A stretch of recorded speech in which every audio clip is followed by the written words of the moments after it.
నాకు గాంధీ గారి పైన పగ ఇప్పటి నుండి కాదు 32 సంవత్సరాల నుండి ఉంది. అంటే 1920 నుండి ఆయనంటే నాకు నచ్చదు. ఇది ఇవాళ ఇంకా ట్రిగర్ అయింది. ఎందుకంటే జనవరి 19, 1948లో గాంధీ గారు పాకిస్తాన్కి ఇండియా 55 కోట్లు ఇవ్వాలని డిమాండ్ చేశారు. అయితే గాంధీ గారు సౌత్ ఆఫ్రికాలో ఉన్నప్పుడు మన ఇండియన్స్ పైన జరుగుతున్న రేసిజం కి వ్యతిరేకంగా పోరాటం చేశారు. అది నాకు చాలా నచ్చింది. ఇదంతా 1915కు ముందు జరిగింది. అప్పుడున్న గాంధీ నాకు నచ్చేవాడు. కానీ గాంధీ గారు ఎప్పుడైతే ఇండియాకు వచ్చారో అప్పటి నుండి తన డెసిషన్స్ మాత్రమే నడవాలి అని పట్టుకొని కూర్చునేవాడు. వేరే వాళ్ళ మాటలకి మర్యాద ఇచ్చేవాడు కాదు. అందుకే గాంధీ చాలా ఈగోయిస్టిక్ అయ్యాడు. ప్రజలు వద్దు అన్నా సరే తనకు కరెక్ట్ అనిపిస్తే ఆ పని చేసేవాడు. ఇంకోవైపు కాంగ్రెస్ కి గాంధీ చెప్పిన మాటలు వినడం తప్ప వేరే గతి లేదు.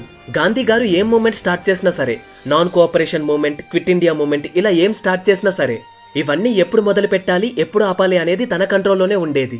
కానీ ఆ మూమెంట్స్ సక్సెస్ ఆఫ్ ఫెయిల్ అనేది తనకు అవసరం లేదు. ఇలా చాలా మూమెంట్స్ ని మధ్యలోనే ఆపేశారు. నాన్ కోఆపరేషన్ మూమెంట్ ని చౌరీ చౌరీ అనే ఒక ఇన్సిడెంట్ జరిగిన తర్వాత ఆపేశారు.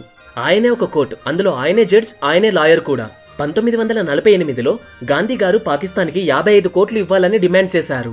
కానీ ఎందుకని పాకిస్తాన్లో ఉన్న హిందూస్ కోసం ఏం డిమాండ్ చేయలేదు? నాలానే చాలా మంది గాంధీ గారిని వ్యతిరేకించారు. కానీ వాళ్ళకు ఓన్లీ 2 ఆప్షన్స్ మాత్రమే ఉండేవి. అయితే కాంగ్రెస్ నుండి వెళ్లిపోవాలి, లేదా గాంధీ గారు చెప్పిన మాటలు వినాలి, అంతే. మన దేశంలో హిందీకి ఎంతో ప్రాముఖ్యత ఉంది.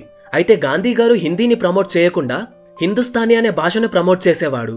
హిందీ మరియు ఉర్దూ కలిపి వాడితే దాన్నే హిందుస్థానీ అని అంటారు. ఒకప్పుడు గాంధీ హిందీని ప్రమోట్ చేసేవాడు. కానీ ముస్లింస్ కి ఇబ్బంది అవుతుందని హిందుస్థానీని ప్రమోట్ చేయడం మొదలుపెట్టాడు. అలాగే మన రాష్ట్రీయ భాషను హిందుస్థానీని చేద్దామని అనుకున్నారు.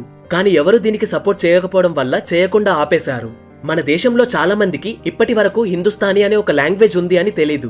ఎందుకంటే దానికి ప్రాపర్ గ్రామర్ గానీ వొకాబులరీ కానీ ఏమీ లేవు. కానీ గాంధీ గారు ముస్లింస్ కోసం హిందీనే సాక్రిఫైస్ చేద్దామని అనుకున్నారు.